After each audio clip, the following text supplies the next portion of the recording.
Let me first tell you a little bit about the history of design patterns. And I want to start back in 1977 and 1979, where this guy, Christopher Alexander, wrote a set of books on architecture. Not software architecture, but buildings. And he wrote one book in 1977 called A Pattern Language, looks something like this. He wrote another book in 1979 that's called A Timeless Way of Building. Two great books about regular architecture. But what was unique about these two books is that it described the style of how to describe architectures. Because often architectures are ideas rather than very concrete solutions. So his ideas could be, for instance, how do you light up a dark corner? Well, there isn't a single solution for that. There are many different ways. And maybe you even want a dark corner and you want that as a place to read or to relax, for instance. So he came up with this idea of describing what he called patterns in architecture. And he created also a concept of a pattern language, which is a sequence or a set of patterns that work together as a language. It could be some kind of flow if you want. So you make a decision, is this a good solution? If not, here is another solution that you could try. So it's a set of related patterns over some topic. And nothing really happened related to this in software until Kent Beck and Ward Cunningham in 1987. Kent Beck is probably more known for his work on test driven development, for instance, and Ward Cunningham is probably more known for his creation of the wiki. In 1987, they came together in a UPSLA conference. UPSLA is a big conference on object oriented technology. They came together and tried to use the concept of pattern language in that conference. And it was probably one of the first known places where the use of patterns or pattern styles were discussed. That was in 1987. At the same time, a gentleman called Eric Gamma was working on his PhD creating a framework called ET++, which was a drawing editor. He was interested in the object-oriented patterns that he found when he built this system.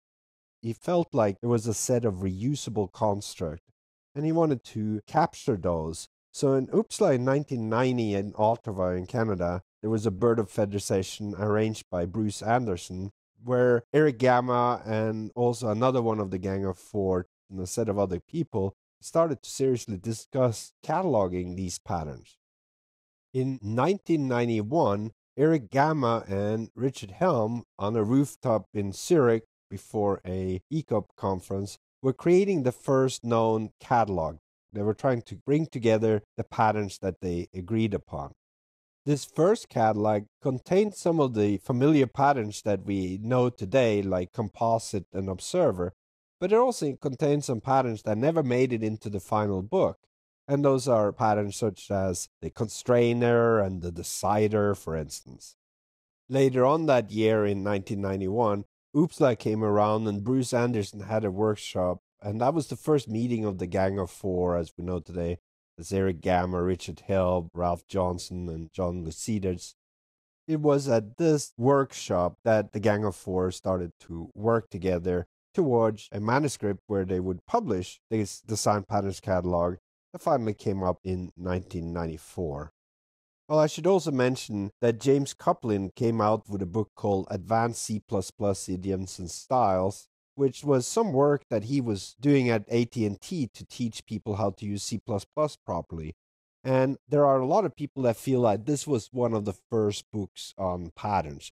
But because it was focused on C++, we often think of these language patterns as idioms. So it probably hasn't quite gotten the credit that it deserves. But that also happened in 1991. Now the ball was rolling and a lot of work happened. There were various meetings, a lot of friendly discussion. And I happened to get involved sometime in this period because one of my consultants, when I was a software manager at the Dresser, was a guy called Desmond D'Souza, who was very involved with this. And we used him as an object oriented consultant. And he later became my boss when I worked at Icon Computing. And he shared some of these ideas with me and gave me early manuscripts of the Design Patterns book, which got me really excited, I have to say. And finally, late 1994, the book came out, although there were a lot of people that had access to the early manuscript and had had a chance to comment on the early manuscript. And it became one of the best sellers on design patterns. And it's the book that I'm going to put most of the emphasis of this course on. Since 1994, there has been a ton of books that uses patterns because patterns sell, and whenever you see patterns on the book, it seems to sell better. But there was also other reasons. People try to apply patterns or use the pattern style to describe various things. So you had things like, say, the JEE patterns or the J2EE as it was back in the days that was written. Martin Fowler came out with an excellent book on analysis patterns, where he looked at patterns being used when writing requirements, if you want, sort of object oriented modeling patterns. You had enterprise integration patterns, and so on.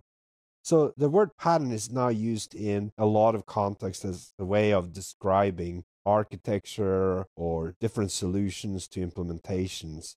I think the Gang of Four book has opened up a path for how we describe certain ideas in software.